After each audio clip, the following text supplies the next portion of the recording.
So hi, it's Cathy Duffy here and welcome to the Mile 27 podcast. With me today is head coach Andy Dubois. Welcome, Andy. How are you today? Very well, thanks, Duff. Yourself? I'm actually very excited about today's topic, and I think it's a really important one, and I hope it's one that our listeners also enjoy. Well, I know it's one that they will enjoy. And the reason I know this is because quite a while ago I went through my book era where I got a whole lot of books about running, ultra trail running, anything to do with running. And as I was reading through these books that I was literally surrounded in, I found the information around training sessions very confusing. Now, the information around energy systems and which energy pathways you go down, that's very similar across the board. But the specifics around the types of training sessions or the quality training sessions that you do in order to complete an ultra trail event was very difficult to, I guess, navigate. There's lots of different terms. There's steady state, threshold runs, and then there's aerobic intervals, anaerobic intervals, power intervals. Like, who knows what the difference is? So today we're actually looking from a very practical point of view and methodically going to go through what are the key quality training sessions, and by quality I mean those higher intensity sessions. So what are the key sessions? How do they help you? When should you do them in the training cycle? What are some examples? And is this really going to help you as an ultra trail athlete? So are you excited about this, and are you ready, Andy? I am super excited about this one, super excited. So my job today is I really want to put myself in the position of the athletes out there or our listeners and ask the questions and hopefully sort of end up with a really succinct, precise information on what all these quality sessions are. So I think there's 5 of them that we're going to go through, and we're going to actually start with a Fartlek session. And I know a lot of people would have probably heard from Fartlek. It's been a term that's been around for decades. I remember it back in the 80s. So Andy, let's kick off with Fartlek. So what is it, and how does it actually help our athletes? So Fartlek gets kind of taken out of concept a lot when I see it in people's programs. Like, Fartlek traditionally is a Swedish combination of words meaning speed play, i.e. you play around with speed. Now, the mistakes I see people make with Fartlek is thinking it needs to be defined. So, like, I'll sometimes see a athlete's training program that'll have 10 by 1 minute Fartlek. Well, the fact that you specified it's 10 by 1 minute means it's not Fartlek, because you've now prescribed it and you're not playing around with speed. So when I give athletes Fartlek sessions, I give them a few instructions. I say, look, you've got an hour run. After you've warmed up for 10 or 15 minutes, I want you to do some faster efforts from anywhere from 20 seconds to 3 minutes, as fast as you like. I then want you to run as slow as you like for as long as you like, and then do another effort for as fast as you like for as long as you like, and keep doing that for roughly an hour. Now, the benefits of this is that it gives the athlete a chance to just play around with speed, just kind of get used to running a little bit faster. So it's a good way to begin a speed session, because there's no directive on how fast one should run or how long one should run for. It's just like, and I typically give the cue, like, it's not meant to be an exhausting session. It should feel controlled. It should feel fun. You can run faster without having to really kind of dig deep. It's just to have some fun playing around with speed. So it helps train the legs, getting used to doing some faster work that you may be able to do in the future, rather than a specific programmed structured session. I find. Sorry, Andy. So what I'm hearing is it's really emphasis on the word play, isn't it? It's not a specifically prescribed intensity or interval session. You're literally having fun. No power. Yep. No. And it can be flat. It can be uphill. You could just pick a rolling terrain course and just like run harder up the hills and run easy the rest of the time. And you can't do it wrong, because there's no prescription. It is playing around with speed. I think that's the thing that people should take from this, is that Fartlek is really just a fun little session to get you used to doing some speed work again.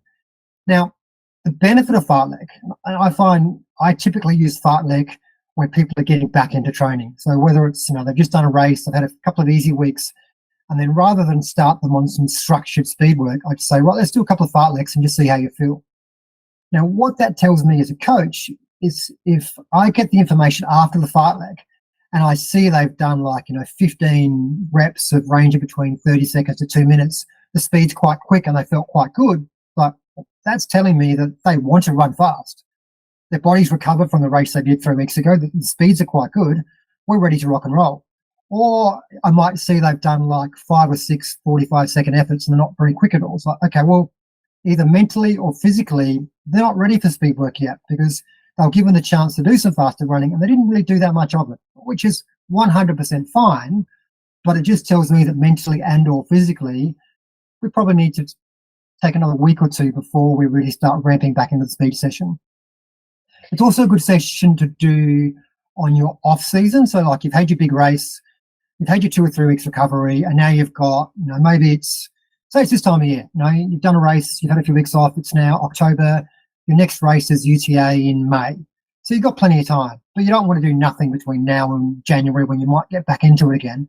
So by doing some Fartlek sessions means you can keep some speed that you've gained throughout the rest of the year without really feeling like you have to put in a hard session or mentally draining or physically draining.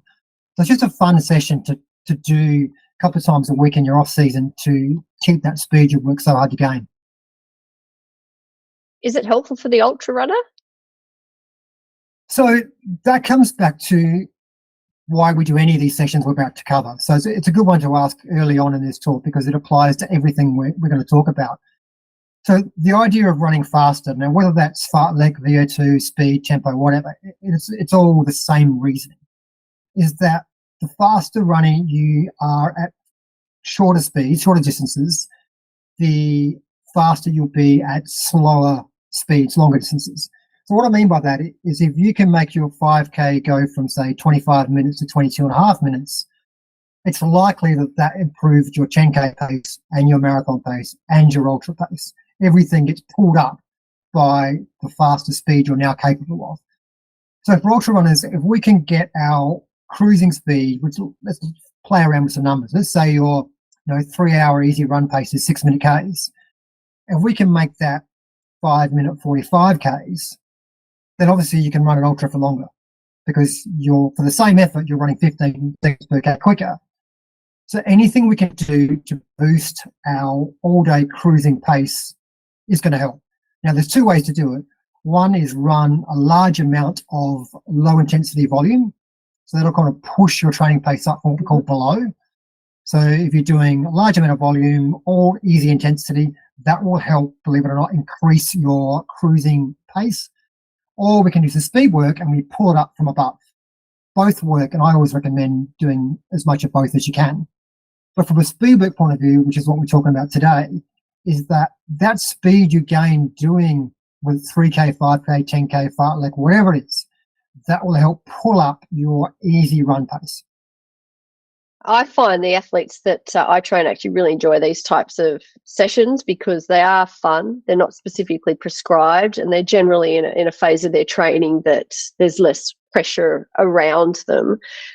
Does a Fartlek session look the same for a newer runner as it compared to a more experienced? It will, after the run, it will look very different. The guide before the run will be exactly the same.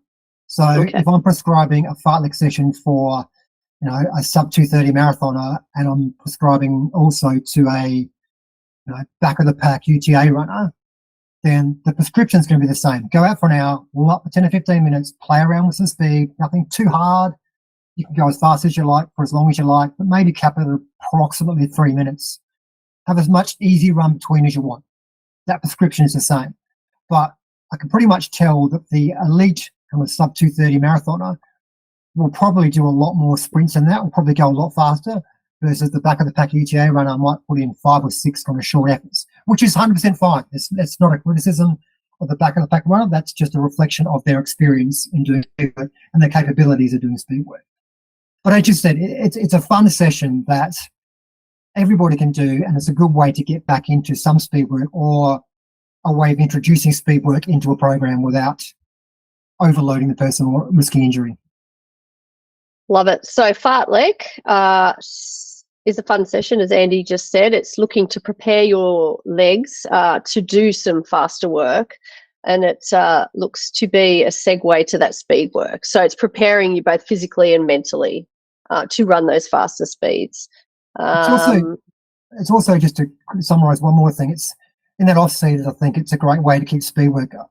Too often I see people when they take their break from training, where they're just kind of running for fun without another event locked in or really seriously committing to that event. Too often I see their training just being just easy runs, which is great. But if you've done an event, you've had your recovery period, and you're not going to start seriously training for another couple of months before UTO or whatever, and that 2 or 3 months of just easy training, you start to lose all the speed you gained when you were training for your previous event. And then you've got to start from below again and build back up again. So if you can do a couple of fartleks, every week or so, it means that when you do start your speed work, you're starting from a higher base than what you were before. So you can start building year on year on year, rather than building, dropping again, building, dropping again, and really not getting that far each year. So by doing that fartlek in your off season and just making it fun, so it's not a mental or physical load, you end up starting the next preparation phase at a fitter or faster level than what you were the previous year.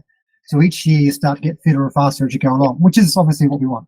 Yeah, love it. And I think psychologically, a lot of athletes feel that, I'm going to let all my fitness go after I've reached my big race, and I don't want to let a lot go. So I think psychologically it really helps them enter the new season and not sort of give up so much of what they've actually gained. Absolutely. Over You work time. so hard to gain it. Like, we don't want to lose it. When you don't need to do that much to keep what you've got, but you need to be specific about what you do.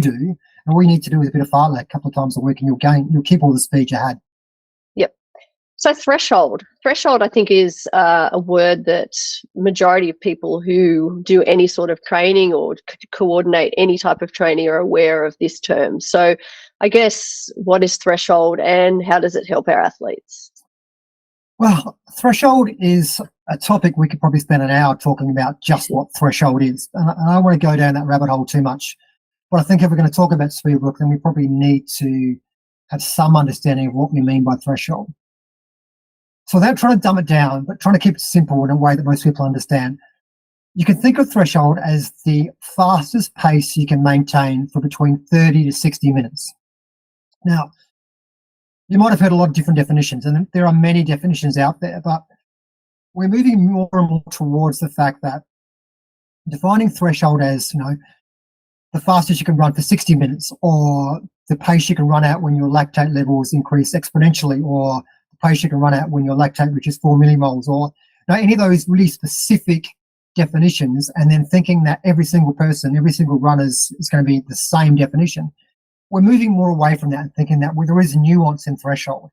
And if you think about it logically, if you take a runner who's, they've taken up running, haven't run ever, and they've just done, couch to 5K type program, and ask them or put them on a test to see how fast they can run for a longer period, there's no way they're going to run an hour non-stop at a high intensity. It's just not going to happen. They just haven't got the fitness to do it. So thinking that the pace they can run for an hour defines threshold just doesn't make any sense at all. So that's why we have a definition where the duration at threshold changes depending on the athlete. So if you've got an elite half marathoner, their threshold duration is probably 60 to 70 minutes, i.e. it's half marathon pace. For the average runner, and when I say average, I'm talking your 40 to 50 minute 10K runner, 10K is roughly your threshold. Once you start going 50 minutes or slower for your 10K, you're probably more going to be around whatever pace you can manage for 30 to 40 minutes is your threshold, because you're just not as fit. You just can't hold that duration for as long as someone who's a bit fitter than you.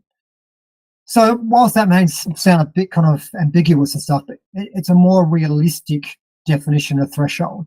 So just to summarize, because it's probably confusing already to people, if you are a 30-ish minute 10K runner or quicker, or maybe just a fraction over, threshold would be the maximum pace, power, heart rate you can sustain for 50 to 60 minutes.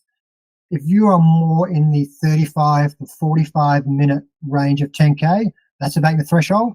If you are more in the 45 and over 10K pace, your threshold pace is more what you can sustain for about 30 minutes. Yeah.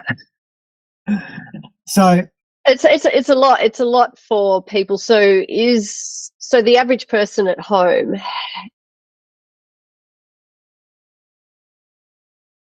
Think of yourself as your 10K pace. Let's break it down really simply. If you're 35 minutes or quicker, your threshold duration is 50 to 60 minutes. So whatever pace you can maintain for that 50 to 60 minutes without kind of fatiguing, like you can keep the same pace for the whole 50 to 60 minutes, that's your threshold. Yep. So I'm envisaging I could probably run 10K in about 50 minutes.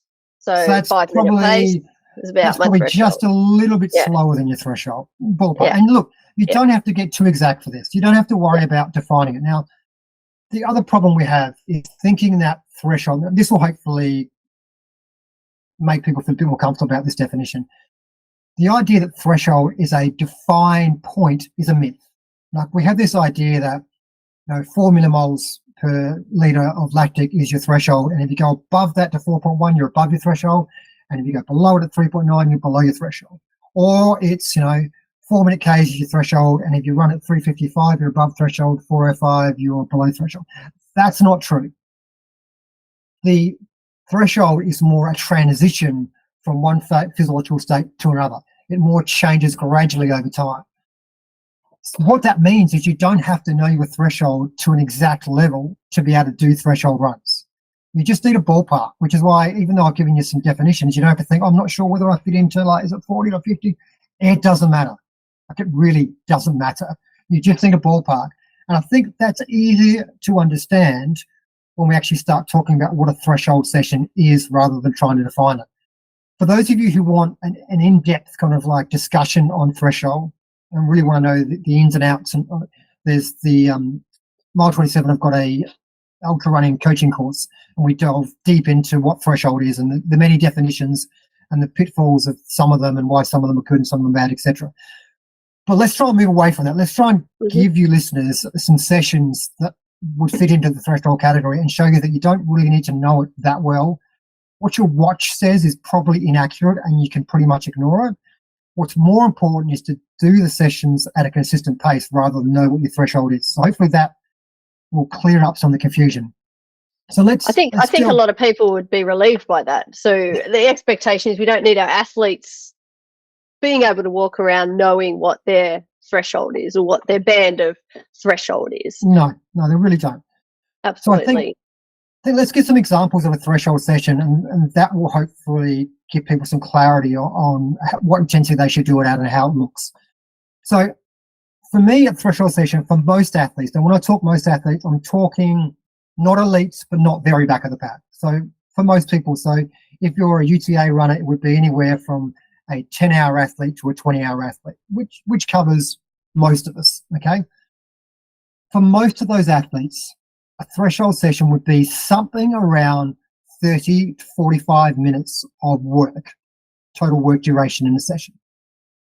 That could look like 3 by 15 minutes, 4 by 10 minutes, 5 by 8 minutes, 10 by 4 minutes, 5 by 6 minutes. Any way you want to splice that up, there's pros and cons to shorter versus longer. But we're talking about the sum total of that session of work being around 30 to 45 minutes. Now, obviously, if you haven't done threshold sessions before, you would start at the lower end of that, 30 minutes. And if you've experienced, you might start more at 40, 45 minutes. Now, intensity-wise, it's pretty easy. It's like, well, what's the highest pace I can maintain for 3 by 10 minutes of work? That's it. So you can, if you know your threshold, you can work that out and you just go, well, it's this pace. For most of you who don't know your threshold, the easiest way to do it is just go out and do the run. Like 3 by 10 minutes. I'm just using that as an example. There's nothing special about 3 by 10 minutes. Let's say it's 3 by 10 minutes. So either you run around a track or you run on a straight line and you run 10 minutes and you go, okay, well, I ran 2.5K. Great. The next rep, you only ran 2.3K, and the last rep, you only ran 2.1K. You've got slower each rep. So obviously your first rep at 2.5K, 4 minute Ks, was too fast. All right, next session, you slow down a little bit. And you go, all right, well, let's run my first rep at 2.2Ks. And then your second rep, you covered 2.2Ks, and your last rep, you covered 2.3Ks. Bang, you've nailed your threshold. That's a threshold session. And I think that's an important distinction for our listeners, is that sometimes it is trial and error. Especially if this is something new to your training regime, you do need to kind of work out what is that fastest pace that you can maintain so you can complete all your intervals at a consistent pace. What about recovery? Is there a specific prescription for recovery within a sort of a session like this? A threshold session, you don't need a lot of recovery, because essentially it's the pace you can run for 40 to 50 minutes non-stop if it was a race. So if you're going to do, say, 3 by 10 minutes of it, you could probably do the 30 minutes non-stop, probably, but given that there is some fatigue from your normal training, it's going to be pretty challenging to run it 30 minutes non-stop or 40 minutes non-stop. But when you break it up into 3 by 10 or 5 by 6 or 4 by 8 or whatever, you don't need a lot of recovery. So typically I give kind of 1 minute to 2 minutes recovery depending on the length of the interval. So if you were doing, say, 12 by 3 minutes, I might only give you 1 minute recovery. If you were doing 4 by 10 minutes, I might give you 2 minutes recovery. But typically we would expect our athletes to be able to perform at a consistent pace and feel like they could potentially do another interval. Yeah, so how it feels, consistency is one, but that doesn't really tell you how it feels. Like, that only gives you the data once you finish the session. You go, oh, I was slower in the last rep, so I went out too fast. The idea, as you said, is to finish feeling like you could do more. Maybe not another whole one, depending on the length of the session. So if you're doing 3 by 15, you may not be able to do another whole 15-minute one, but you could have probably done another 5 or 10 minutes at the end. If you were doing 10 by 3 minutes, then yeah, you definitely should have been able to feel like you could have done another couple at the end with no issues at all. So in terms of perceived exertion, like how it feels, at the start of a threshold session, you should be able to talk, have a conversation with somebody, but it's in fairly short sentences. Like, you know, you're not discussing War and Peace. It's more like, yeah, going all right, yeah, feeling good. You know, short 3 or 4 sentences, being able to talk like that fairly comfortably. Towards the end of a threshold session, look, you can still do it, but you'd be pretty happy if the bloke or the girl you're running with didn't ask you any questions and you could just concentrate on your running. But if you had to talk to them, you could just. So it's that kind of perceived effort. The way I really like to prescribe these sessions is to do out and backs, particularly for those who don't know what their threshold is. They don't have an understanding of power or pace or heart rate, and they're a bit confused by how to test it all and what the different meanings are. Like, don't worry about it. Forget it all. Just keep in mind it's a 30 to 40 minute session. And if you want to learn your pacing, do like an out and back. So let's say it's 8-minute reps and you're going to do 4 by 8 minutes. If you run 4 minutes out, note the point you got to, run 4 minutes back and see if you get back in 4 minutes. If you got back in 3 minutes 50, thumbs up. Sounds good. If you got back in 4 minutes 10, well, already you've gone too fast. In your first rep, you can't even make it back in the same time. So straight away, you've got some feedback on that. That's too fast. Next step, you slow down. Don't run as far. So having those markers can really help kind of guide you and adjust your sense of perceived effort with the reality of how far you're running. Now, if you take an experienced athlete and say, I want you to run 3 by 13 minutes, because it's just an odd number, they won't ask you how fast. They'll just go, okay, cool. And when you look at the data afterwards, they'll have nailed it within like a few seconds per K without any guidance from you. They just know because they've run threshold and tempo and intervals for so many years that they just know their pacing. But if I gave 3 by 13 minutes to somebody who'd never done speed work before, I would typically see either they've gone out way too fast in the first rep and blown up massively by the last rep, or they've gone out way too easy because they've just got no idea about how to pace it. So by having a shorter duration and doing it out and back, it just gives instantaneous feedback on each rep so they can adjust as the reps go by. And it means that once you've done maybe 2 or 3 of the same session, you've now pretty much dialed in what your threshold pace is. So you now know that if I go out at 5-minute K pace, I can run back at 5-minute K pace and I can maintain that plus or minus a few seconds for all 4 reps. So now you can just play around with duration. So what I mean by that is if your first session was 4 by 8 and you've done 5-minute Ks, think, okay, that's 32 minutes of 5-minute Ks with a 2-minute recovery. So I've got a few variables I can play around with.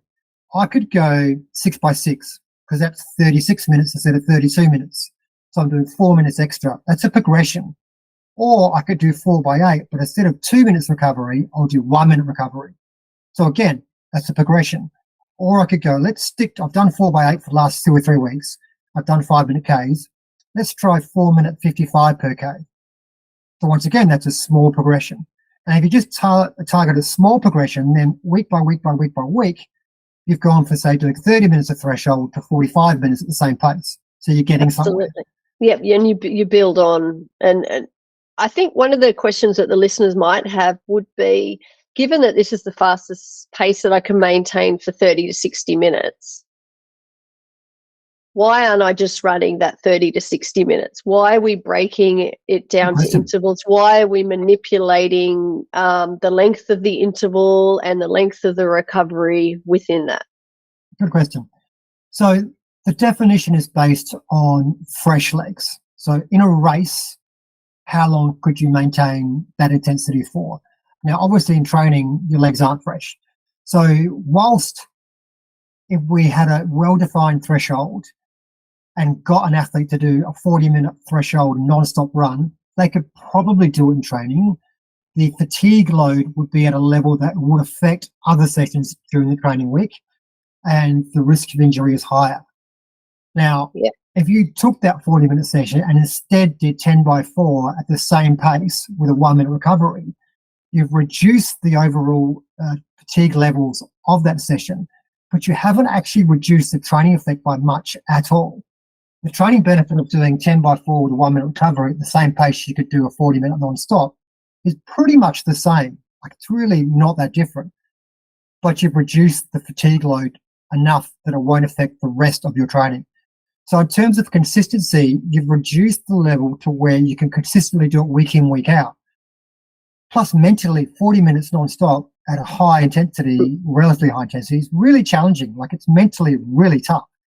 Now, there may be a place for that every now and then in training. Now, some of my athletes will know that I have given them a session like that every now and then, but it's rare. It's more like, let's just give you a bit of a test this week and really see how you track it to test them out physically and mentally. But it's not really sustainable that regularly. And if you look at, some of the real true elites, when we're talking sub-10 marathoners, those kind of runners, they never push flat chat for their speed sessions. There's always more in reserve. They always finish being able to do more than what they are physically capable of. And I think we forget that. We're in this mindset of like, if I can smash myself, if I can finish a hard session feeling like I couldn't do another rep, I've nailed it. Well, no, you haven't nailed it. That's too hard.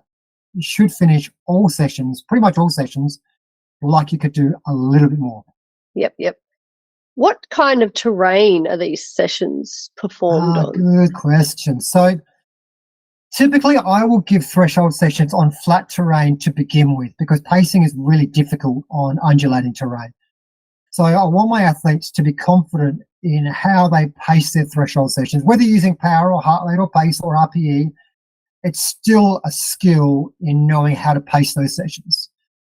Once they've gained that skill and they can pace those threshold sessions well, then I'm starting to ask myself, where are they going to get more benefit? Are they going to get more benefit doing a threshold on the track where their speed might be higher? Or will they get more benefit doing it on undulating trail where their speed will be lower, but they're getting some trail skills? Now, the answer to that depends on the athlete. If I've got a road runner moving towards trails, I will almost always get them to do tempo sessions, eventually threshold sessions on undulating trails, because they've got great speed on the road, but when they come to trails, they start to lose, or not lose, but not be as quick as athletes that are actually slower than them on the track, but have got better trail skills. They want to develop their trail skills. But if you've got a trail runner who hasn't done much speed work, they're probably going to gain more from doing their sessions on flat road or a track, because they spend all their time running on trails and they've got good trail skills. They just lack speed. So I'd advise them to do their faster sessions on either an oval, grass, track, or a flat bit of road. So why are we getting our athletes to do threshold sessions? What's the benefit to them? The three main reasons. First of all, doing threshold sessions increases one's threshold. Yeah, you might think, well, makes sense. So, yep. Yeah, so why do we care about that? Yep. Now, increasing the speed, as I said earlier, increasing the speed at higher intensities lifts your speed at lower intensities. Yep. So having a higher threshold means that you can run faster at a lower intensity. Now, the easiest way to understand that is that the pace you can run for 3 hours or 4 hours or 5 hours or however long you want to run for can be determined by a percentage of your threshold. All right. So if your threshold is 5 minute Ks, then you can run a marathon at approximately 90% of your threshold. So if your threshold is faster, then 90% is obviously faster. Now, ultras we typically run at 80%, 75%, even 70% or slower, depending on the distance. But it's still a percentage of your threshold. And if we can increase threshold, then we can increase the pace at which you can run an ultra in. Yep, so that's number one. That's one. Yep. So number one is that it boosts your threshold. Increased. Number two is it boosts your pace you can run longer distances at. Number three is that in ultras, the term blown quads is one we all understand. And that feeling of your quads, you're just going, no, I'm out of this. You're on your own now. I'm not having any part of this anymore. Yep. So we've got to think, well, anything we can do to increase the fatigue resistance of our quads and allow us to run more in the back half of an ultra at any pace, it's got to be a good thing. So what can we do to increase the fatigue resistance of our quads? Well, we can run more. The more volume we can do, the more fatigue resistance our quads can be. But most of us are limited in how much time and our physical ability to run more. So then we think, well, faster running puts more load on your quads or your legs in general. We all know that feeling after the day after a hard speed session or a 10K race or even a 5K race. Our quads particularly, and possibly your hamstrings, are quite sore, and we can feel that. So obviously we've built up or given our quads a stimulus to get stronger. So the more speed work we can do, the stronger our quads will get. Now, threshold has a unique position in the speed, duration, intensity spectrum, where if you go too fast, if you're only doing 10 or 15 minutes of intensity, it's great for aerobic fitness and top-end speed. But your legs usually pull up pretty good after that because you haven't actually done that much running at intensity. It's only been 10 or 15 minutes. But once you get to threshold and you're running 30, 40, even 50 minutes at threshold in your training, now you've got quite a long duration at a relatively high intensity. So the carryover into slower paces is much greater than doing 10 by 1 minute hard. So threshold has that ability to improve your fatigue resistance of your quads and allow you to run more at the back end of an ultra. So then that obviously is very clear, hell yes, to it being beneficial to the ultra runner, just based on those three reasons. When would the ultra runner be doing threshold sessions in their training cycles?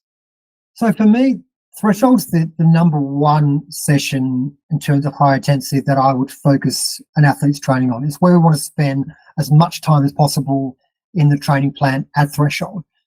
Now, just a quick note on periodization, and again, periodization of training is something we could spend hours on, but I just want to summarize it in like a minute. Periodization just means how training changes as the race gets closer, and it is a way of making the training demands match the race demands closer and closer as the race approaches. So what we mean by that is, if you're doing a mountain race and your mountain race is 9 months away, then your long run doesn't really have to be that healing. You're just getting out there, getting time on your feet.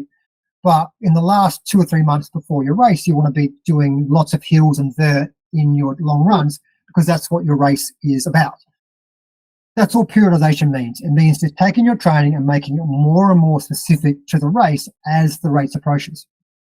Now for threshold is the session, the high intensity session that has the most relevance to your race. So it fits in that training block that is around between 1 month out to 4 months out. And that 3 months of hard training before your race is when threshold fits the best as far as training goes. So we're not doing threshold sessions in our off season or early season. It's in the build up. No, we'll talk about what to do in the off season, the build up shortly, but threshold is more in that peak phase. So if you're a UTA runner, then it's more late February, March, April is your threshold. If you're a UTMB runner, it's more June, July, early August is your threshold. So bear with me, Andy. I think there's a lot of information that we just went over about a threshold session, and I would like to just methodically go through and just say just the key points before we move on. Please let me know if I've sort of misrepresenting anything, but in its simplicity, threshold is the fastest pace you can maintain for 30 to 60 minutes. Why we do a threshold session is because it will ultimately increase our threshold, and that will then boost up the pace that we can run over longer distances. It will also help with fatigue resistance of our quads, which obviously is very important to an ultra runner as well. It's an exceptionally important session, especially in the months leading up to a key race, the 1 to 4 months before a race. That's when you're going to maximize and use a threshold session.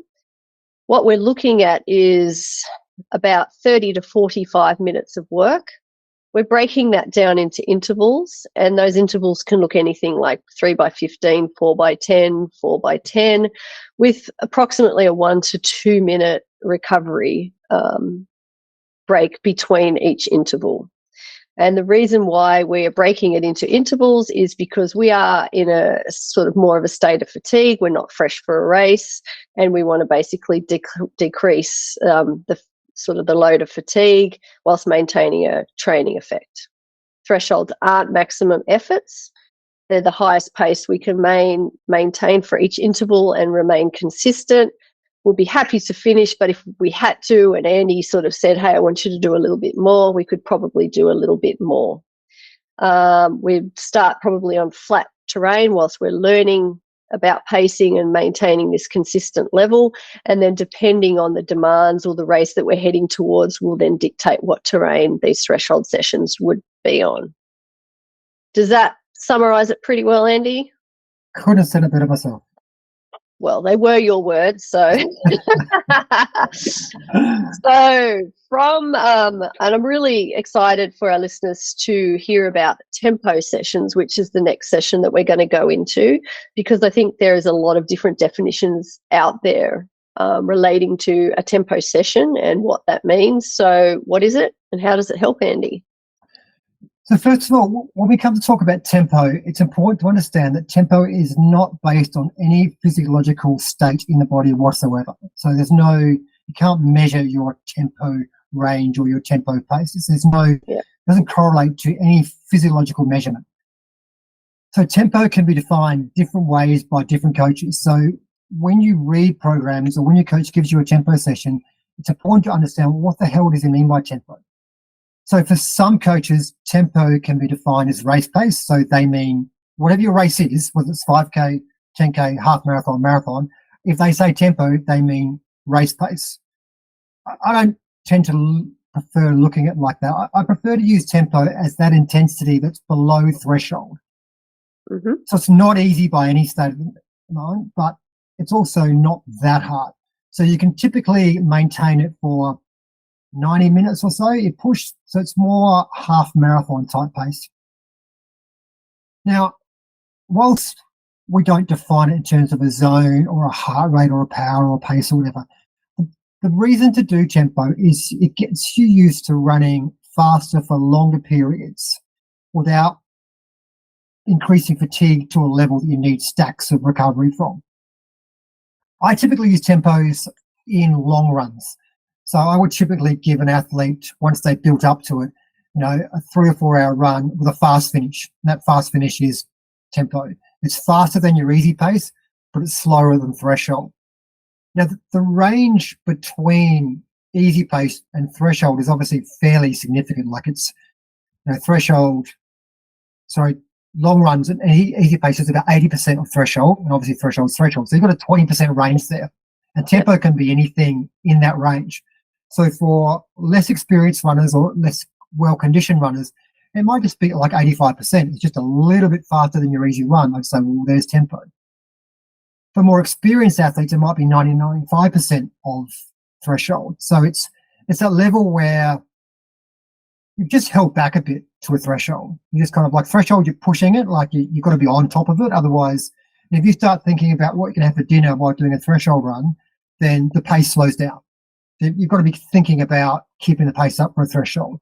Whereas for a tempo run, once you get that groove going, you can tick along that pretty comfortably for 30, 40 minutes without really having to kind of like force yourself or really dive into like making your mind switch onto it. You just get into that groove and it ticks over. It's certainly not easy, but it's also not particularly hard. I think the example that you gave of putting it at the end of a long run as well, I think that sort of has some psychological benefits as well in terms of, okay, I'm pacing myself in the first part of this long run, knowing that I'm going to have to then elicit this effort at race pace, which is good mental training, right? 100%. That's one reason why I give tempos in the long runs is, A, you have to pace yourself, as you said. B, you've got to get your nutrition right. And if you don't get your nutrition right, there's no way you're going to be able to pick up the pace in the last 30 minutes of a 4-hour run. And C, mentally, it gets you used to running on tired legs, which obviously has massive benefits for an ultra runner. Another reason to use... Sorry, go ahead. Oh, no, I was just going to say, so what I'm hearing at the moment is tempo pace is essentially a level just below your threshold pace, which we'd learn from threshold sessions where that sort of sits. It's a block of time that you might pop, for example, at the end of a long run. And the goal of it is to enable you to run faster for long periods. So are we, in essence, then increasing our threshold pace by running tempo sessions? The tempo won't have as much of an effect as pushing up the threshold as threshold training is, depending on how close to threshold it is.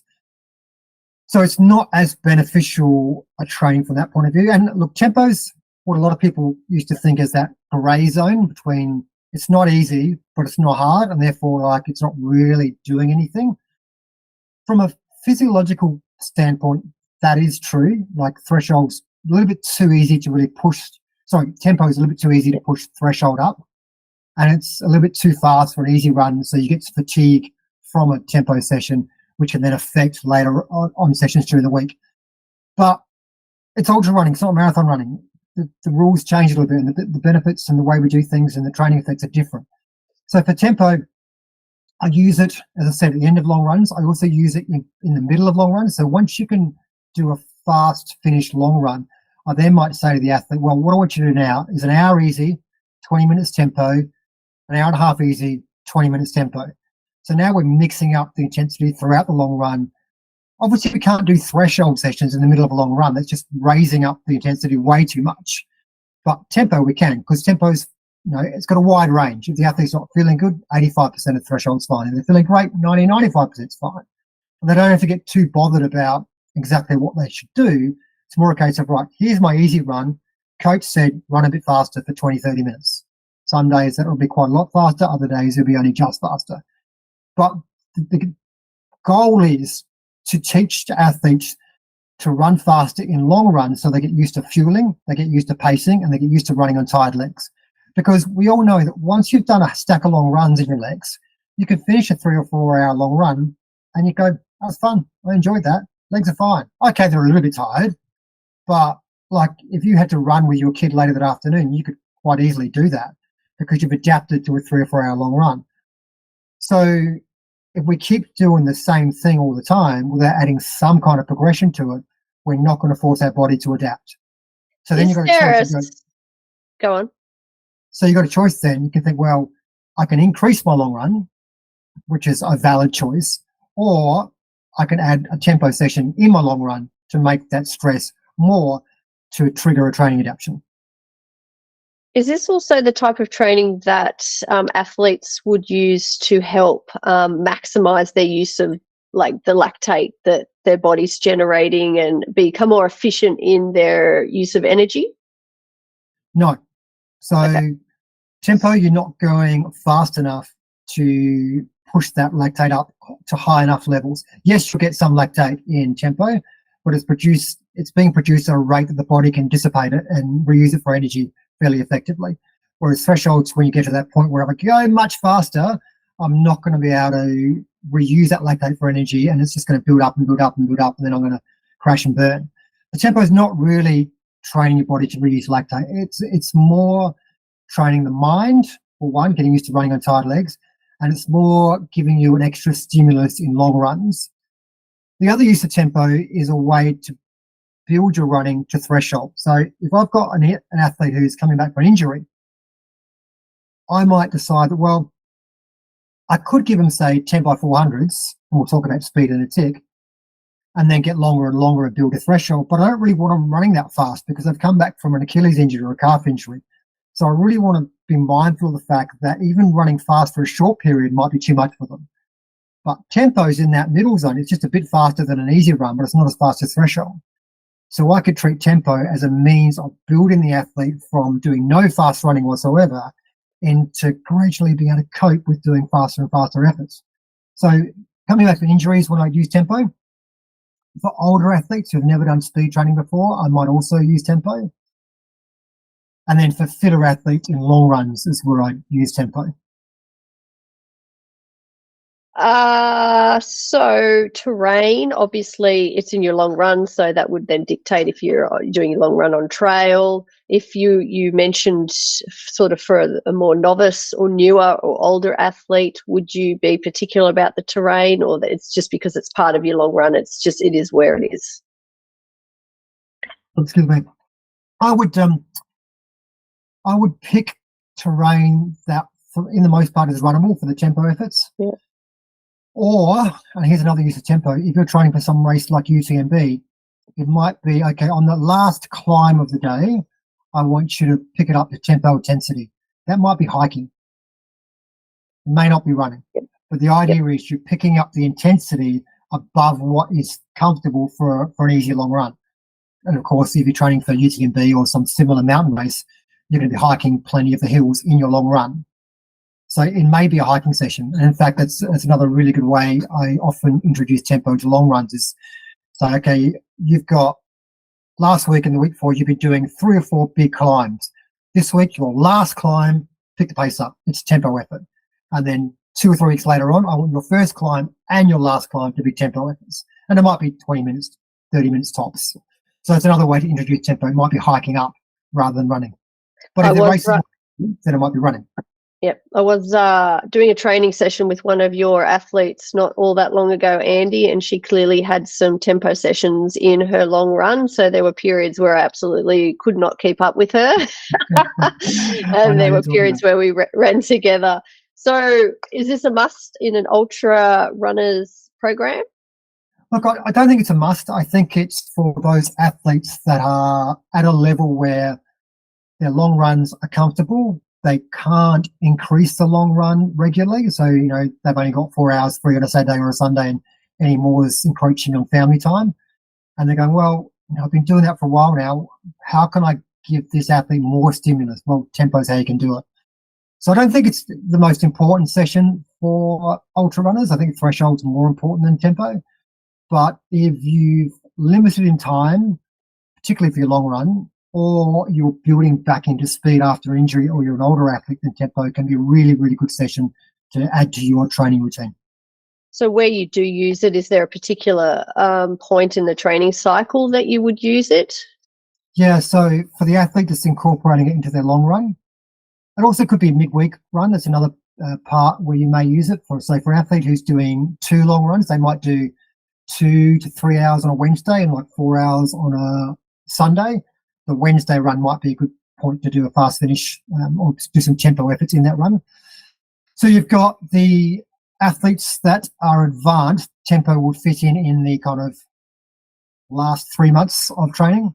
So when they're really looking for extra training load. Mm-hmm. For athletes that aren't advanced, it would feature more in the early part of training because they're using tempo as a means of getting into some speed work. So it would be very early on in the training cycle when they're going from having done no speed work whatsoever, and you as coach go, well, I really want you to do some speed work because I think you'll really benefit, but I'm pretty hesitant about giving you some faster work because of you've never done it before, you've got a history of calf problems or whatever. Tempo is a really good way to introduce them to that. So that would be the start of the training cycle rather than the end. Gotcha. So just to tie all that up in a nice little bundle. Oh. So that's the word. So a tempo session is essentially run below threshold pace. but it's above that pace which you'd consider an easy run. So it's kind of in that sort of between a threshold and an easy run pace. And it enables you to run faster for long periods, enables you to practice fueling, pacing, and running on tired legs, which has obviously physiological and psychological benefits as well. And it can be used to build to threshold sessions. It's for a beginner runner, you would more use a tempo session as an introduction or progression towards speed work.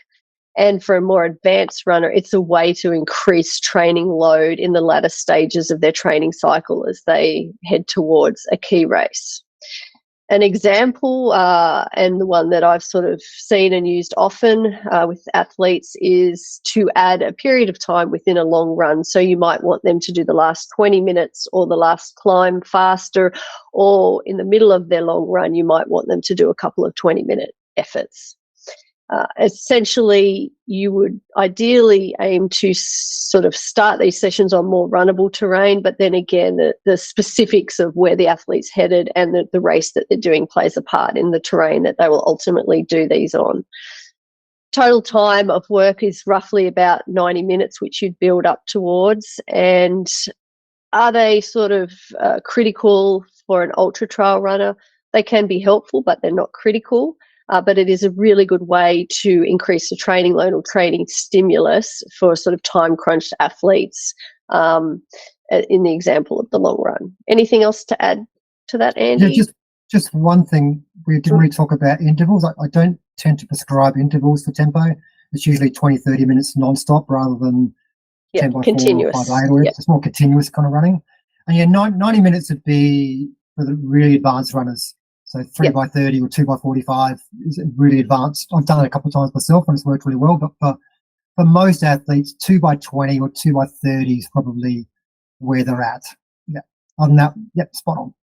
Fantastic. So we come to speed sessions, and I think that that word itself can elicit a certain physiological response from most of your athletes when they see that in their program. But I guess that we're seeing a build in what we're sort of looking at. We've looked at fartlek, tempo, threshold, and now are we now above threshold? Is it logical progression? Is that where we're at now? So we're now above threshold, and look, speed can incorporate a whole range of intensities and distances, but for an ultra runner, think of speed work as 30 minutes or less. So whatever pace you can maintain for a 30-minute all-out effort, that pace is the start of your speed work domain, in simple terms. Now, what we're looking at here is shorter intervals, and for most runners, it's like their 5K pace or maybe 8Ks. 10K for most runners is start to get more towards threshold, but if you're a really quick runner, like if you're a sub 35 10K runner, your 10K pace is probably the slower end of your speed work. So we're looking at shorter intervals, trying to boost your speed up. It's definitely above threshold, and obviously it's a hard session, and one that I know quite a few athletes get a little kind of like nervousness in their pit, their stomach when they head out for their speed session. Let's just clarify, I've never complained about having to do a speed session, have I, Andy? Well, I'll take that as a pass. You are pass. Correct. Pass. So I think let's give some examples and we could talk about that from there. I think it's an easier spot to start. So a typical speed session might be 10 by 2 minutes, 6 by 4 minutes, 5 by 5 minutes, that kind of 15 to 30 minute kind of duration split up into shorter and shorter intervals. Now, there are many ways to splice and dice a speed session. So I think it's important to understand a few key things. You've got the total duration, which we're saying is like 15 to 30 minutes. That's total duration of work. We've got the interval duration, which can be anything from 1 minute to maybe 5 or 6 minutes. So, if it's 1 minute, it might be 15 by 1, or if it's 5 minutes, it might be 6 by 5. So you've got the interval duration. Then you've got the number of reps, which obviously if the interval duration is shorter, the reps will be higher. If the interval duration is longer, the reps will be lower. So 5 by 6 versus 15 by 1 or 20 by 1. You've got recovery. Now with speed sessions, the recovery is typically longer than tempo. So it's typically 90 seconds or more. It can be 2 or 3 minutes. And the recovery is typically slow, like it's a walk or very slow jog. And there's one thing that a lot of people get wrong with speed sessions. And I still get feedback from clients. So I had to walk the recoveries. Is that okay? That's fine. Now, recovery is recovery. It's meant to be used to recover, not to try and stick to 6-minute Ks or whatever. It is recovery, so walking is fine. It then allows you to then complete each interval on a target pace. Yeah. Now, the same rules apply in terms of what we talked about with threshold, in terms of trying to complete the session at a consistent pace throughout. So whether you're doing 10 by 400s or 3 by 15 minutes, the goal is to complete that session at the same pace for all the reps, whether it's 3 reps 15 or 10 by 400. Obviously, 10 by 400 is going to be at a much faster pace than 3 by 15.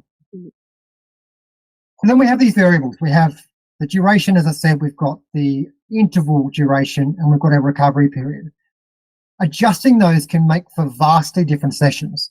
So what I mean by that is if we did 5 by 4 minutes with a 4-minute recovery versus 5 by 4 minutes and a 1-minute recovery, it's going to be a very, very different session comparing the two. Even though we're both doing 5 reps, we're both doing 4 minutes, it's just the recovery is different.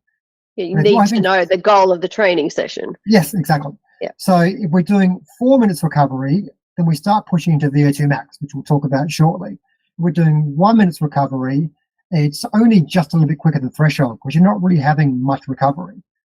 And that's quite a big range. Like, VO2 max is 115, 120%, depending on the person, of threshold. Whereas, your 10K pace or 5K pace will only be like 105% of threshold. So it's quite a big range, quite a big difference there. Now that's probably sounding like, oh my God, I've just been given like a whole lot of variables. I don't really know what I should do with all that. So let's try and break it all down to actionable kind of take-homes of sessions you should do. Working backwards, I think, is an easier way. Mm-hmm. So if we start with the race, we've had a taper, and now we've done 2 or 3 months of threshold work. So we've done 2 or 3 months of doing 30 to 45 minutes of work. So now we're trying to work in the 20 to 30 minute range. So it's above threshold. It's really simple. You just go, well, I was doing 5 by 6 minutes of threshold. That's 30 minutes. So let's reduce that to say 6 by 4 minutes. All right. But because we've reduced the work, we've got to increase the speed to get the resultant training effect. Now, recovery wise, we want to make it slightly more because we know we're running at a faster pace. Now, if you're setting these sessions yourself and you don't know what kind of recovery, once again, trial and error will tell you. If you're running 5-minute K pace for your tempo sessions and you go, right, I'm going to do some speed. So let's crack out 4-minute Ks because it's faster. And you go, right, I'm going to do 6 by 4-minute K, 6 by 1K efforts. Fantastic. This is going to be awesome. First one, you do 1 rep at 4-minute Ks. Second one, you do 4:15. And by the last one, you do a 5. Okay, well, that was clearly way too fast. So the same principles apply.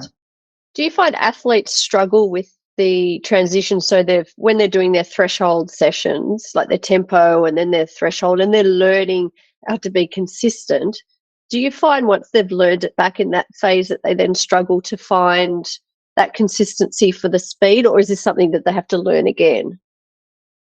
Typically, we go the other way around. That most of my athletes will start at speed and develop the threshold. Yep. But it doesn't matter which way you go. If the transition is gradual, then it's really easy. But if you go on for doing 3 by 15 minutes of threshold and then you're doing a 10 by 400 meter speed session, then it's like one's here and one's here, like they're just chalk and cheese.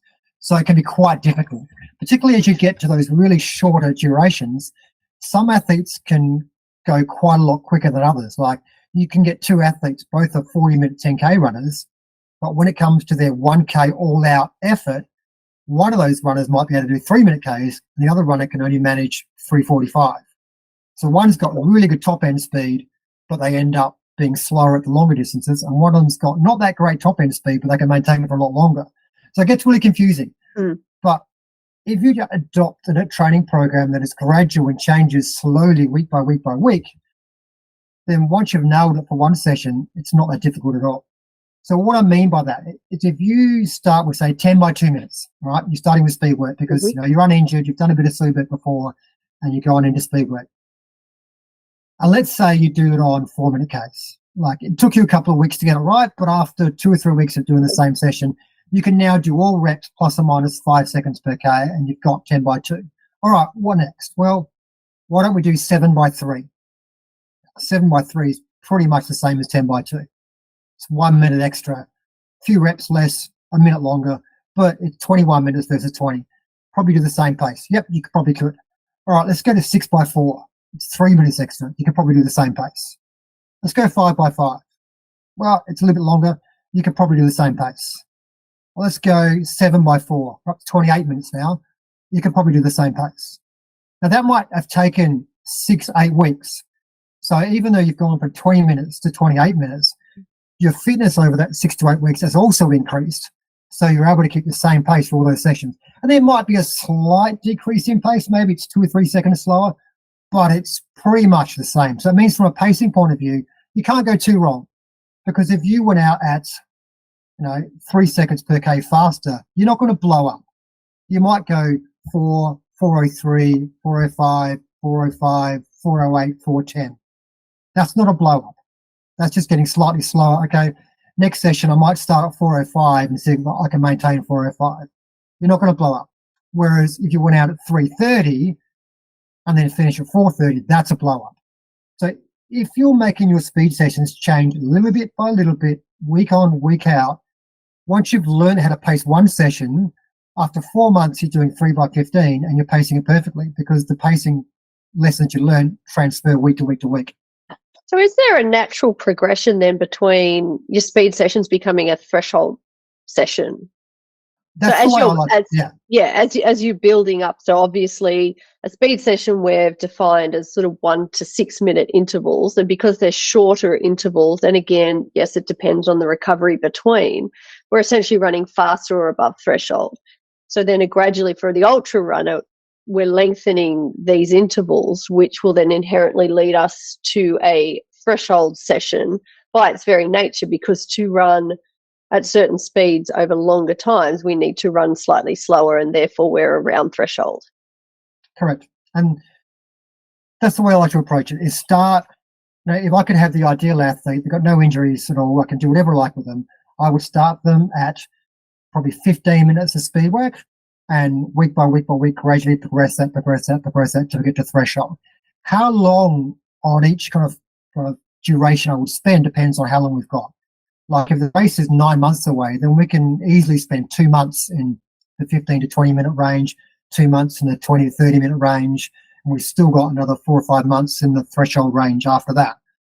So it depends on where you're starting, how long your race is away, as to how long you might move through those durations of speed before you get to threshold. Can we articulate specific benefits of a speed session, i.e. we are running above threshold versus running around threshold or below threshold? Yes, but I don't want to dive deep into the physiology behind it, but in really simple terms, like if you look at a graph of your speed versus duration, so if you're running for 100 meters or 30 seconds, you're at a certain speed, at 5 minutes you're at another speed, at 10 minutes you're at another speed. Obviously, the longer duration you go, the slower you're going to get. If you could somehow test all those durations and all those speeds, you get a graph, and we'll start up higher because you're fast and we get slower and slower. Now, from a coaching point of view, I do have that data with power data. So when I look at my athletes, I look at that graph and go, right, whereabouts on that graph are they lacking? Where are they underperforming? So I used the example before of, say, a 40-minute 10K runner who might have really good 1K speed, but is like, if you can run a 3-minute 1K, then you should be able to run faster than a 40-minute 10K. So he's lacking in his threshold. He's got great speed, but lacking in threshold. So I would do more threshold work. If you took a 40-minute 10K runner and found out their 1K pace was like 3-minute 50, it's like, well, your flat out 1K is only a fraction faster than your flat out 10K. You're lacking speed. So I would spend more time working on their speed, because that's where they're going to get the biggest benefit from. So when I coach my athletes, I'm always looking towards which part of that speed duration continuum are we going to get the most benefits. Now, in general, threshold is where most ultra runners will benefit the most from. But if one's threshold is well developed, but their speed, they haven't gone faster than threshold for years, if at all, then a better way to increase threshold would be to do more speed work. Because they've done threshold for ages. They've done stacks of threshold work. They've done 10K runs for years. Need to shake things up a little. Need to shake things up. Yeah, need to shake things up. Whereas so when for would most ultra runners, most ultra runners don't do much speed work. So you can pretty much give them anything, which is why, if you're an ultra runner who's done no speed work, you can pretty well download any program off the internet with some speed work and you'll improve, providing you don't injure yourself, which is obviously a big factor. Because any speed work you give someone who's done no speed work is probably going to help. All right. What gets harder is once you've got an athlete who's done some speed work, knowing what kind of speed work can we now do to help them get faster. Or if an athlete's never done speed work before and they're older, I mean 35 plus, how can we get them doing speed work without injuring them? Because the amount of people that get calf strains and Achilles strains and hamstring strains because they've read speed work is great, they've jumped on the internet, downloaded some plans or followed some mate's program, and then they're injured. It's astronomical. So it's knowing where to start is key. Is a speed session going to help us in an ultra? Is it impacting our threshold, our speed in an ultra at all? Once again, it increases the speeds at lower intensities. So it drags you up, whether it's threshold or above threshold. So you either push from below or down from top. Yep. Exactly. It also increases running economy, makes you a more efficient runner. And the other thing, once you do speed sessions regularly, you actually tend to be more injury resistant because you've conditioned your muscles to run at faster paces with longer strides, with more power. So when you're running along the trails and you jump over a log all of a sudden, your muscles are used to a longer stride. They're used to that bit of extra stride length that comes from doing speed work. So now they've jumped over this log. They can, we've done that. Did that last Tuesday. It's no big deal. Whereas if you've got a runner who's never done speed work, all of a sudden they trip over a stone and their front leg is thrown forward because they've tripped and their stride length has never been that long for years. What do you think's going to happen? Yeah. Like it's a hamstring strain or cramp just waiting to happen. Absolutely. So it's got lots of benefits. And when are we doing speed sessions in our training cycle? So working backwards is the easier way again. We've got our taper, we've done a block of threshold training. Our speed work fits before the threshold training. So it will finish. You'll be moving into threshold work ideally about 4 months before your race, ideally. And ideally you'd have 2 or 3 months of speed work. So that's talking about a 7 to 8 month training plan where you might have a month of just getting some fartlek work, and you have 2 or 3 months of speed work, 2 or 3 months of threshold work, and a month's 4-week taper, a graduate taper, and then you race. Love it. Are you ready for my summary, Andy? Have I been a good student think so. And listened well? I think so. Ready. So a speed session is completed above threshold. So for most, it's about your 5 to 8 kilometre race pace. That's for most people. We do it because it can drag your overall speed up, improve running economy and your efficiency, help with injury resistance as well. It's generally a precursor to then threshold sessions. And where we do it or when we do it for an ultra runner really depends on your strengths and weaknesses of the athlete. You would generally complete it before your threshold. So if we're looking at doing threshold sessions in the 4 months leading up to a race, we're looking at doing speed for 2 to 3 months before that. We're looking at speed sessions again in the interval format, and there's a lot of variables that we can use to manipulate. We're looking at the length of the intervals, which are typically 1 to 6 minutes, and then the actual recovery period. So recoveries are generally 90 seconds and then potentially up to about 3 minutes as well. And the length of recovery and how we manipulate that will really impact the type of session that we're aiming for. So obviously a bigger recovery, you can and then hit each interval faster, and you're potentially doing a VO2 max session versus a shorter recovery, then becomes sort of a session that's just faster than threshold pace. There is injury risks associated with speed sessions, so obviously we need to be careful depending on your training history and injury history on how you actually tackle these sessions, and total time of work is generally 15 to 30 minutes. The only thing I would add to that is something I see with a lot of athletes is they might do speed sessions with some mates or with a running club or something. And what I see with that is the speed sessions can be quite random. Like they can be 8 by 1K one week and then 10 by 400 the next week, and doesn't really seem to be any progression week in, week out with that. Now, as I said before, if you've never done speed work before, you can do anything and you can improve as long as you don't get injured. But when an athlete says to me that's what they're doing, it's always a discussion I have with them. It's like, okay, will you do your speed session by yourself if I give you one? Or is that taking some of the enjoyment away from what you're doing with running with other people?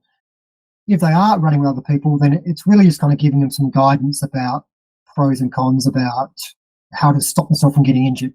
Saying, well, look, you've only done 5 or 6K speed work per session for the last month. If your coach gives you 8K, like 8 by 1K or 4 by 1 mile, 5 by 1 mile, I reckon just stop after like 6 reps to make sure we don't so giving some kind of guidance.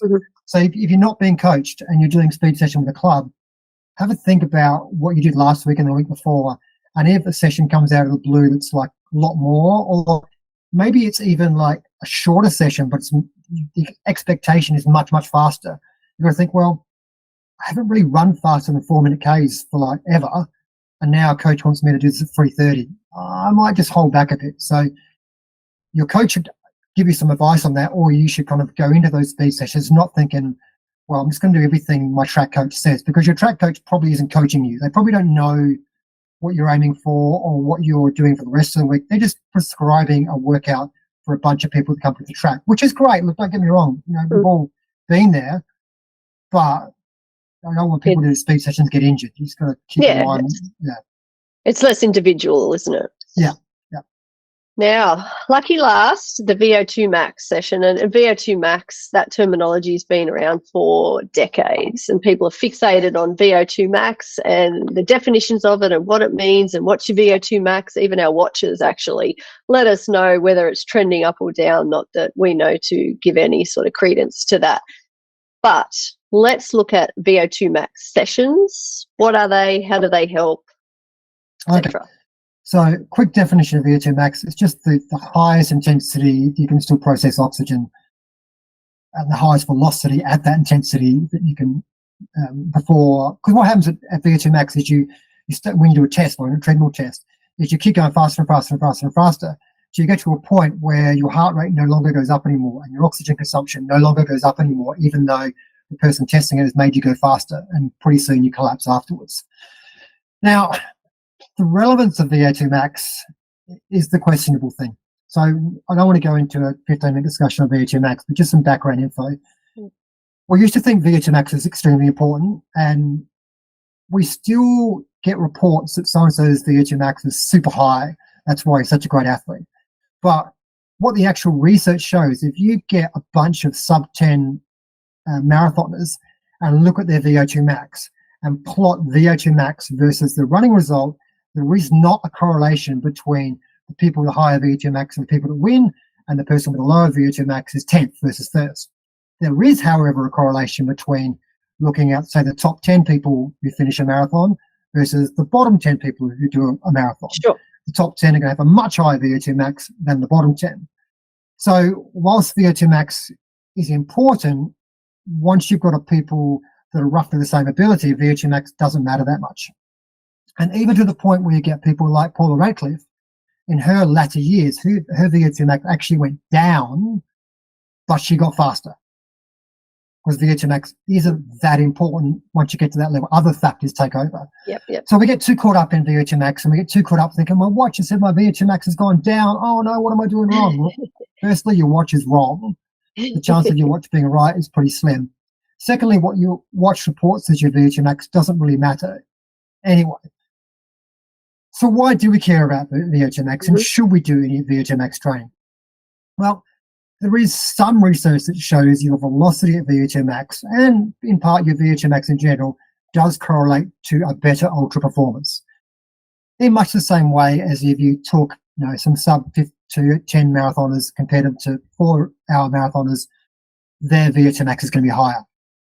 Now, that doesn't necessarily mean we should go out and do specific workouts to train our VO2 max. That's one important thing to remember.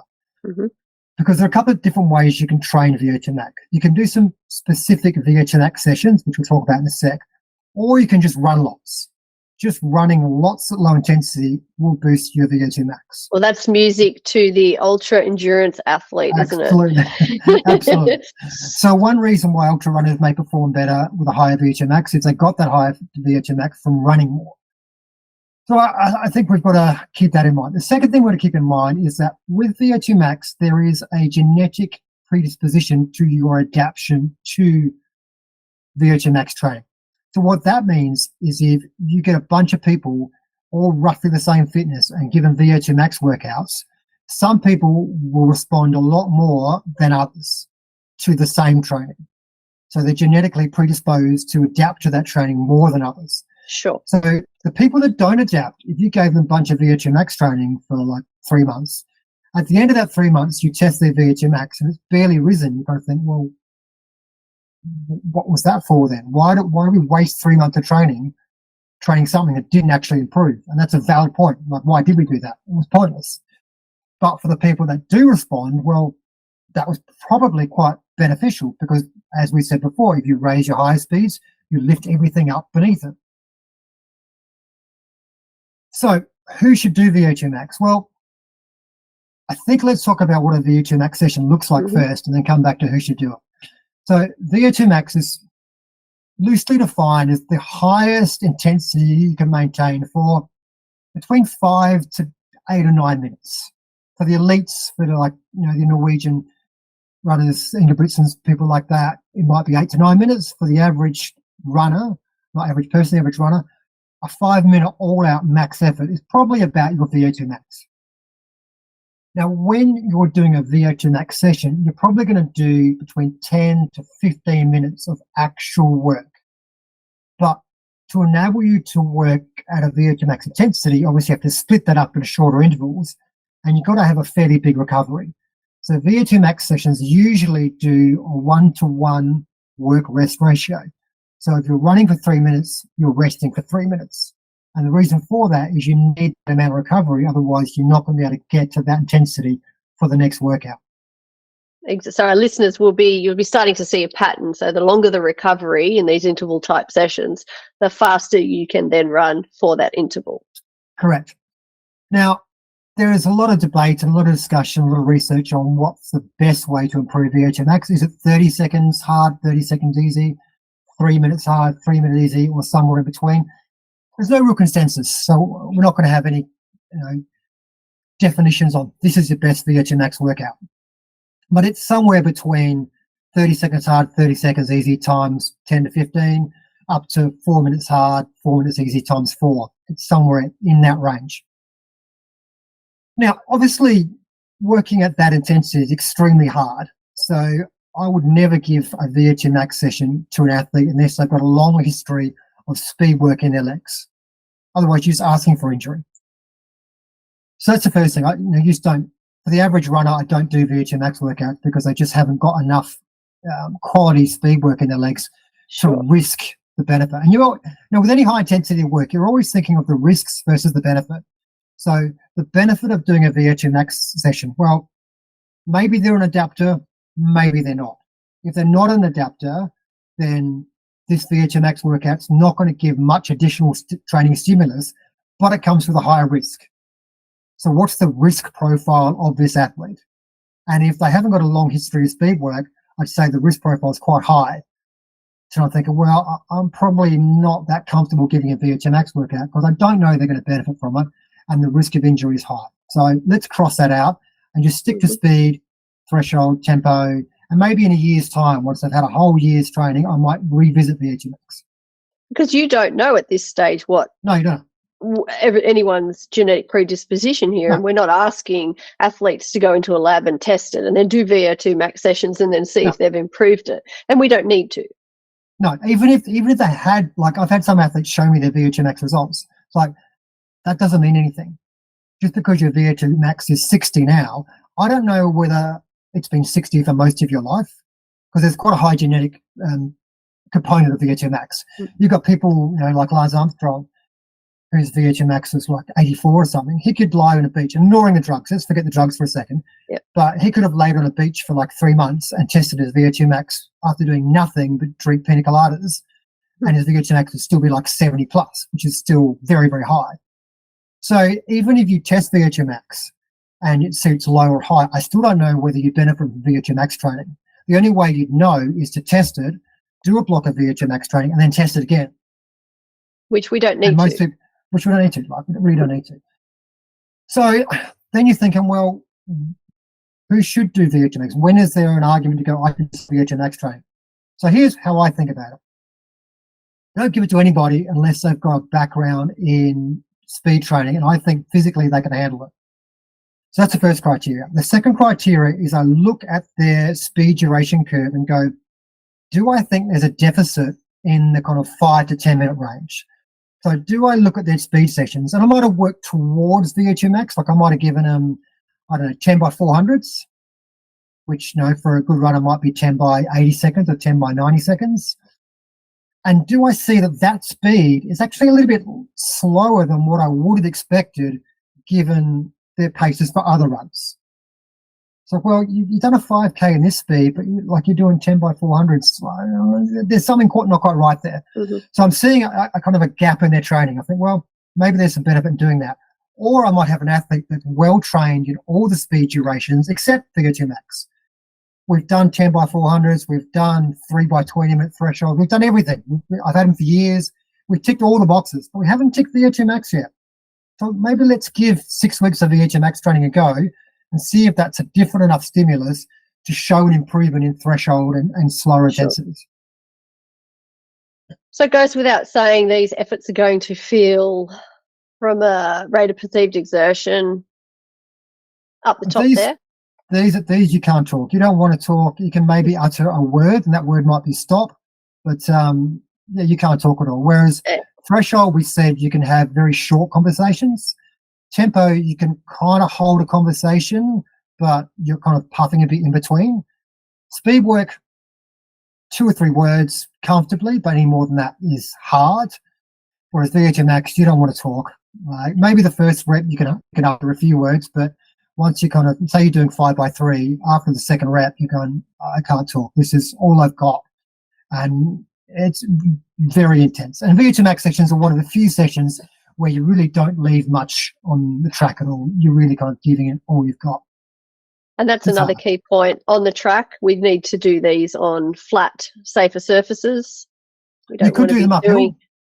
You could, not downhill though. You would never do them downhill. You could do them uphill. Uphill works quite well, actually, because the benefit of uphill is that the recovery is going to be roughly the same.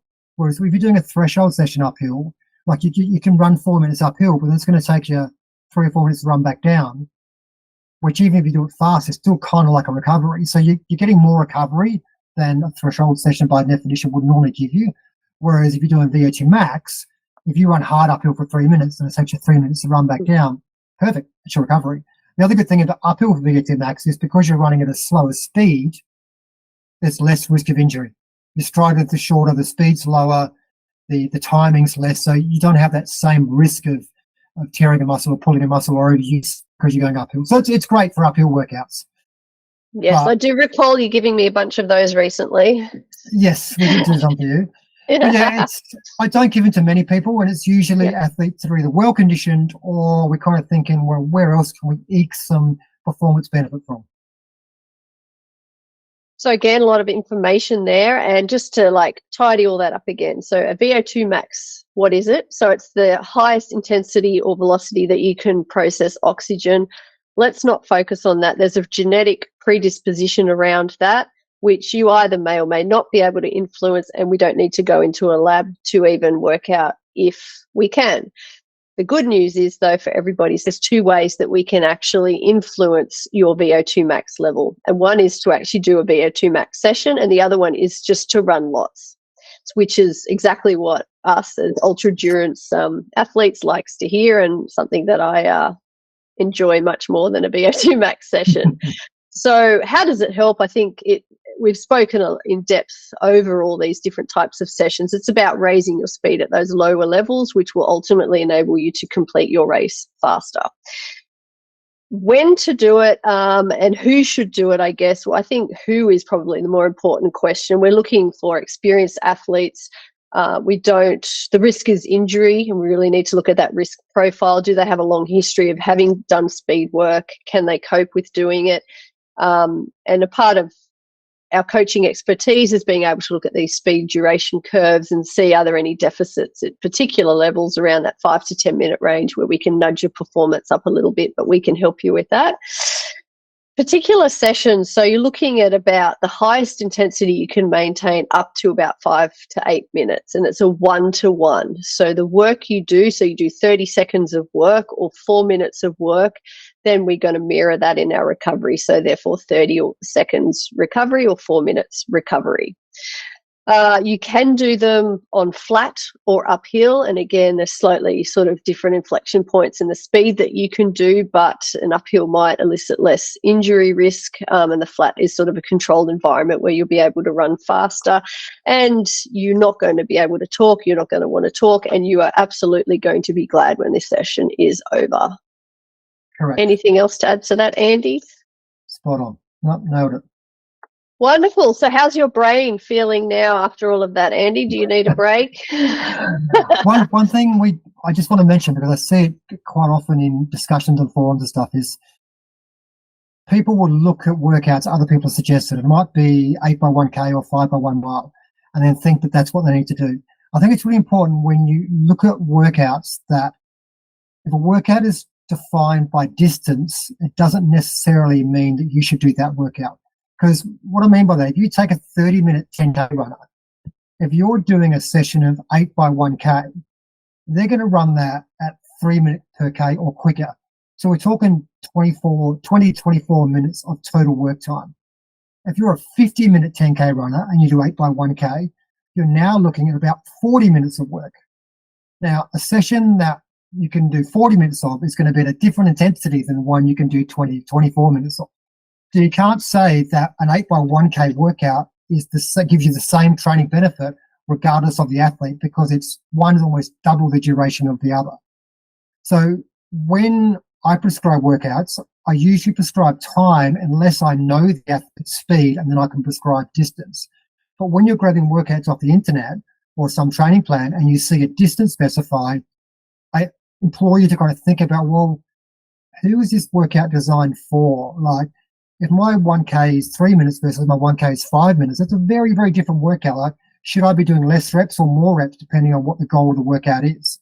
That's why I don't like pre-written training plans when they define by distance, because it's not that helpful. Like 8x1K is a vastly different session for a slow runner compared to a faster runner. Absolutely, and good point to make. And there is a lot of information that we've actually gone over today, and I hope that you've all found it helpful and beneficial. But if it is still overwhelming and you do want some help with coaching, please reach out to us. We can help you go the extra mile. Also, if you are wanting to learn more and you've sort of got that appetite for learning or coaching yourself, there is a Mile 27 Academy, which is also on the mile27.com.au website. And on this, there's a deep dive into different coaching strategies, so the art of coaching and also the science of coaching as well. Highly recommend. But happy running, everyone.